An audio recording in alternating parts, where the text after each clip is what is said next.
Hi friends, அஸ்ஸலாமு அலைக்கும். இன்றைக்கி டின்னர் விலாக் என்னென்னு பார்க்கலாம். ஃபஸ்ட்டு நம்ம பூரிக்கு மாவு பெஞ்சு வச்சுக்கலாம். நான் பூரிக்கு எப்படி மாவு பெஞ்சுக்குவேன்னு பார்த்தீங்கன்னா, 2 கப்பு பூரிக்கு மாவு கோதுமை மாவு எடுத்துக்கிட்டேன்னா 1/4 கப்பு ரவை எடுத்துக்குவேன். கொஞ்சமாக உப்பு, கொஞ்சம் சுகரு போட்டு நல்லா பெனஞ்சு எடுத்துக்குவேன். தண்ணி ஊற்றி கொஞ்சம் நல்லா பெனஞ்சதுக்கப்புறமா கொஞ்சம் எண்ணெய் ஊற்றி பெரட்டி நம்ம ஓரமாக க்ளோஸ் பண்ணி வச்சுக்கலாம். ரவை போட்டதுனால அப்போவே சுடக்கூடாது. கொஞ்சம் 10 நிமிஷம் ஊறினதுக்கப்புறம் தான் நம்ம சுட்டுக்கணும். மாவு ஒரு பக்கம் ஊறிட்டு இருக்கட்டும். நான் பூரிக்கு எப்போவுமே எங்கள் வீட்டில் பார்த்திங்கன்னா தேங்காய் பால் கண்டிப்பாக இருக்கும். அது கூட 2-3 பழத்தையும் போட்டு தேங்காய் பாலில் பூரிக்கு சாப்பிட்டோன்னா அவ்வளோ டேஸ்ட்டாக இருக்கும். பூரிக்கு என்ன சைட் டிஷ் வச்சிங்கனாலுமே எங்கள் வீட்டில் தேங்காய் பால் வேணும்.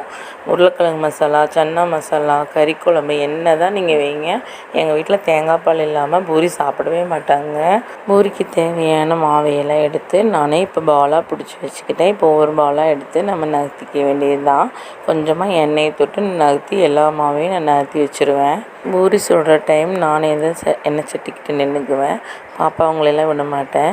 எனக்கு கொஞ்சம் அடுப்பு ஓரமாக இருக்கிறங்காட்டி பாப்பாவங்க அந்த பக்கம் வந்தாவே எனக்கு பயமாக இருக்கும். பார்த்திங்கன்னா உங்களுக்கே தெரியும் எவ்வளோ உப்பி வருதுன்னா. நான் எப்போவுமே இந்த ஆப்ப சோடா, பேக்கிங் சோடா நான் போட மாட்டேன். எப்படி நீ சுட்டால் மட்டும் பூரி இப்படி உப்பி வருதுன்னு கேட்பாங்க. அதெல்லாம் எனக்கு தெரியாது. நான் சுட்டால் பூரி உப்பி தான் வரும்னு நான் டைலாக்லாம் விட்டுட்ருப்பேன். இப்போ உண்மையை சொல்லிட்டேன்னு நினைக்கிறேன், சீக்ரெட்டை. காலையில் செஞ்ச சன்னா குழம்பு இருந்தது, அதனால நான் பூரியும் தேங்காய் பால் மட்டும் இன்றைக்கி செஞ்சுக்கிட்டேன். வேலையும் ஈஸியாக முடிஞ்சிருச்சு.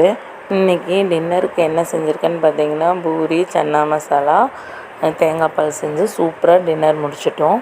பிடிச்சிருந்தா லைக் பண்ணிக்கோங்க. தேங்க்ஸ் ஃபார் வாட்சிங்.